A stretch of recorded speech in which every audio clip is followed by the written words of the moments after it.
Big LEZ'S League, an all rugby league experience. Hello, welcome back to Big LEZ'S League. Make sure if you're watching on the YouTube to click the subscribe button below and follow us on all of our socials as well. All of those will be in the description below. We are going to be getting into our State of Origin 3 changes after round 17, going through what changes we would make to the sides due to injury or form. We'll start off with New South Wales, I think looking 1 to 17. It's going to be a pretty quick little segment here. Don't think there's going to be too many changes for New South Wales, if any. Unless there's a big injury throughout the 17, there won't be a change for me going into game 3. It is going to be the same lineup. Edwards is going to stay at fullback. Connor Watson's going to stay in that 14 jersey. All the changes that happened leading into game 2, they are going to remain the same. The 17 will remain the same for the New South Wales Blues. What we are going to touch on, though, for the Blues is the squad. Obviously, there could be a few changes in and around the squad that I think are worth bringing up. The first one is Luke Keary out, bringing in Isaiah Katoa for Origin experience. He's a right-side dominant half. We've spoken about it a number of times when talking about New South Wales and how they should pick the rest of their squad. If there is an injury, I feel like he's got enough maturity in his game where if there is a real severe injury and he has to come in, I think he'll do an okay job. Yes, Luke Keary has the Origin and Australian, rep experience, but I think that Isaiah Katoa, it'd be good to just blood him around the squad. Then it sort of moves into my next point, which is I'd also be bringing Matt Burton back into the squad. Not as the 18th man, but I'd be bringing him back into the squad. My 18th man would remain as Mitch Barnett, but my 19 and 20 would be Isaiah Katoa and Matt Burton. Those are the two guys that I'd be bringing into the squad.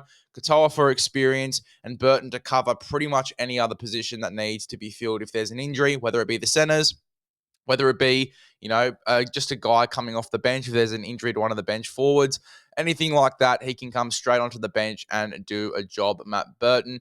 Mitch Barnett would be my 18th man because obviously the Dogs would get absolutely livid if we saw Burton in the 18 jersey again, but I'd still be bringing Burton into the squad. I think he was unfairly taken out of the squad. I think he should have still been 19 or 20 going into game 2. So Luke Keary out for me, Cam McInnes out for me. I'd be bringing in Isaiah Katoa and Matt Burton. Now, this is where things get a bit interesting because this is where I think we'll be talking about the most changes. Let's talk about the Queensland Maroons and what changes I think they'll be making going into the next game. I'll get it up here for you guys as well. But just off the top of my head as well, just some of the things we'll be talking about. Obviously, the outside backs is going to be a big thing. The form of Valentine Holmes. Obviously, Xavier Coates gone down with injury. How is this new look backline going to look going into game 3? Now, in this post, I put it out obviously before Xavier Coates was injured, so we are going to have to make some changes here and just edit it a little bit. But my current backline with Xavier Coates in it was Selwyn Cobbo, Hamiso Tabuai-Fidow, Dane Gagai, and Xavier Coates. That was my backline for the Maroons going into the next game, going into the decider. I had Murray Taulagi dropping out as well. Just didn't think he offered enough. Obviously, had a few defensive lapses as well.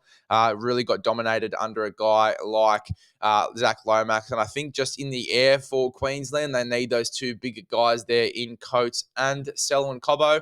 Obviously, Coates is out of the equation now, so you got to take him out. I think Murray Taulagi just comes straight back in here. You know what? To be honest, I wouldn't even go past putting Valentine Holmes on the sting or even having him at centre and then putting Dane Gagai to the wing. And I think that's what I'm actually going to do here. Dane Gagai goes to the wing. Val Holmes comes back into the team at centre. But the only thing with Holmes is he just needs to fix up a little bit of defence. Obviously, marking Latrell Mitchell, it is going to be a bit of a task for him, but he really needs to mark up. He really needs to have a big defensive output here because if he doesn't and he has another shocker, going into the next few seasons, he might be a guy that drops out of the squad for some younger bodies as well. So Val Holmes, he does comes back into the side. He doesn't drop out anymore. For me, Dane Gagai and Selwyn Cobbo are the two new look wingers for me. Murray Taulagi drops out. As I said, didn't really offer too much there, in my opinion. And, Selwyn Cobbo obviously has been in some pretty decent form of late, even in a bad game for the Brisbane Broncos on the weekend. still had a pretty decent crack. And then Dane Gagai as well. I think that he has been in probably one of the better, but we've been one of the better centers in the competition at the moment. His club form has been great. I think he deserves an opportunity here. And with Xavier Coates dropping out, I think he's the guy to come in. So, Selwyn Cobbo, Dane Gagai on the wings, Hamiso Tabuai Fado, if he isn't injured, and Val Holmes in the centres. If Hammer is injured, Dane Gagai goes back into the centres. Murray Taulongi's going to have to come straight back in. So, those are the changes that I would be making there in terms of the back line. I think Tom Dearden's under a little bit of pressure. Do I think he's going to drop out of the 17? No, I don't think Billy's going to make mass changes here to this side going into the decider. I think if he was to make mass changes, you'd be a little bit more likely to look at Billy Slater and go, oh, okay, he's sort of starting to lose the plot. He's starting to panic here.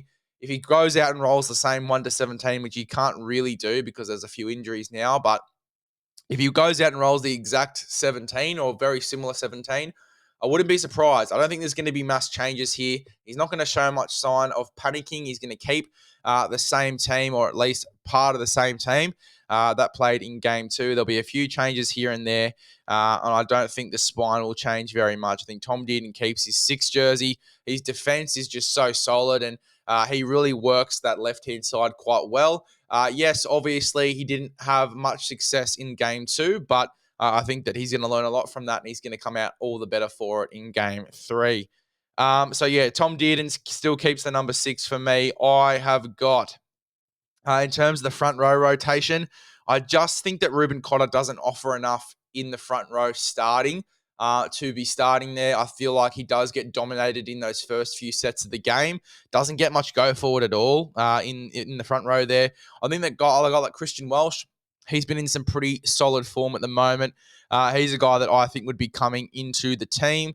I think that he comes in the starting front row. You've got to remember he was the captain of this side at one point as well. So Christian Welsh, he comes into the front row for me with Lindsay Collins to start. Welsh is a better starting front rower than he is coming off the bench, in my opinion. So I think he starts the game. And then in terms of the rest of the pack here, I've got a pretty new bench. Not a completely new bench, but I've got a few guys dropping out.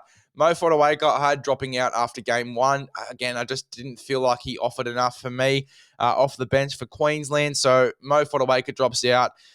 Dave Fafita comes in. I think they really need Dave Fafita in this side. So he comes in. I think that we do see Ruben Cotter keep his spot, but he goes onto the bench. He goes onto the bench because he can come in the back row. He can come in the front row.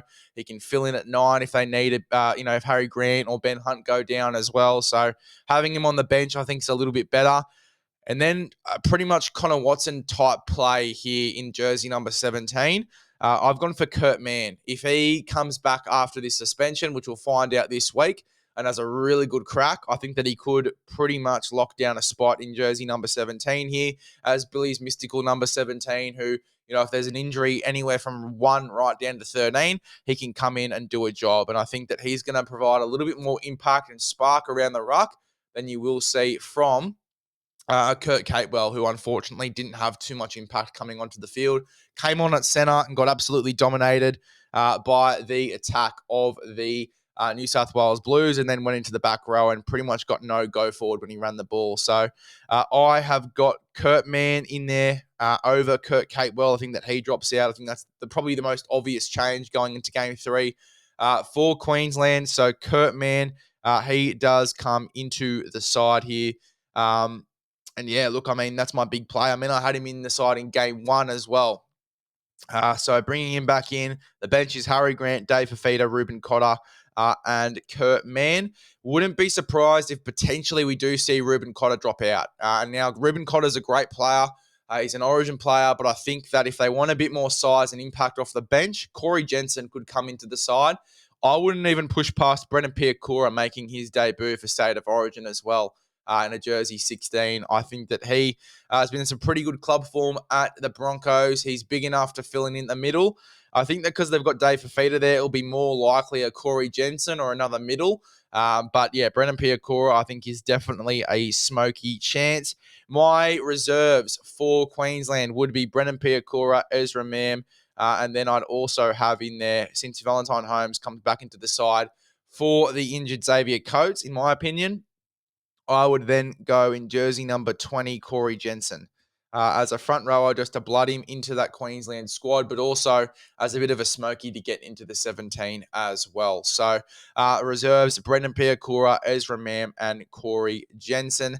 Let me know what changes you would make going into Game 3 for State of Origin for both New South Wales and Queensland. Just to sum up, no changes for me for New South Wales. The 1 to 17, it stays the same. The reserves, Isaiah Katoa and Matt Burton come in. Luke Keary, Cam McInnes drop out. Just to get Isaiah Katoa some Origin experience and Matt Burton to come into the squad to fill in if there is an injury. As for the Queensland Maroons, I have got Dane Gagai and Selwyn Cobbo coming into the back line for Xavier Coates and Murray Taulagi. Xavier Coates injury, Murray Taulagi, just for me, a little bit of form. In terms of the forward rotation, there's also changes there. Collins and Christian Welsh start. I've got Dave Fafita, Ruben Cotter, and Kurt Mann going onto the bench. Reserves, Brendan Piakura, Ezra Mam, and Corey Jensen.